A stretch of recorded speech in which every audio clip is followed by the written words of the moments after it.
You may be amazing, but if nobody knows about you, then your sales are going to be very, very limited.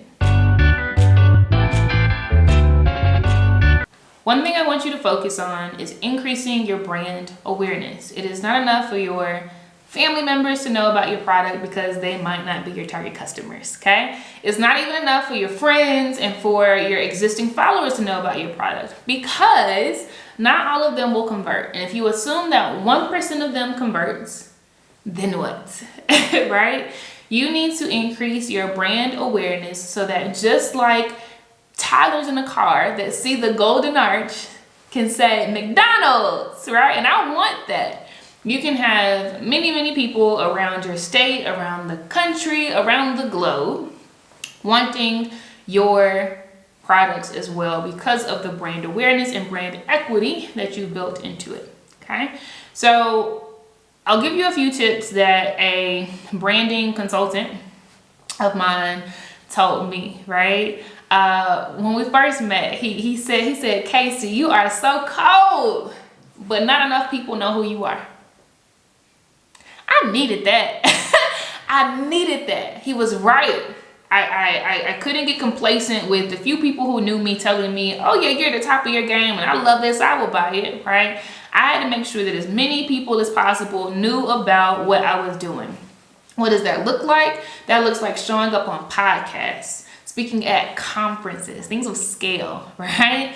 That looks like creating shareable content so that guerrilla marketing takes place, where somebody who's interested in what you have, their friends probably will be too, and then their friends will probably be too, etc., right? That is setting up email marketing. It is setting up stream simulcasting, right? When I do Blaze Virtual Summits, I not only stream to our platforms, I allow other people who are part of that project or maybe just fans of the brand to sign their platforms up as well so that our events are streamed out to the globe.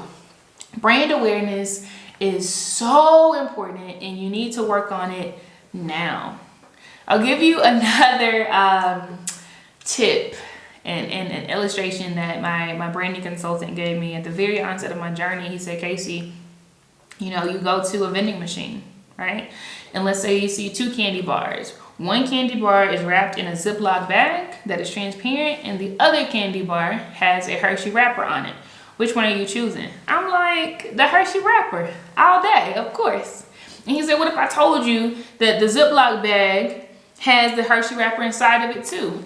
My gut is still for the Hershey wrapper. That is because Hershey's brand awareness is at a point where I'm gonna vouch for that one every single time. There is equity in that brand. And so he said to me, well then, Casey, don't you ever go out here again doing a presentation that is not branded like it's a naked piece of chicken. And I said, oh.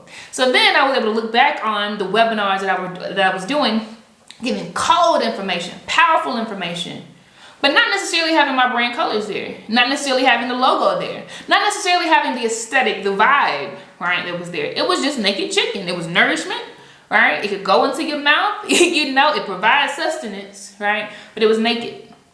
So I give you that same advice. Think about your branding, build your brand awareness, and be intentional about everything. I don't care if it is swag that you're wearing, if it is presentations that you're giving, if it is a lead magnet that folks are downloading. Make sure that you create brand awareness by being consistent about allowing your brand to shine through.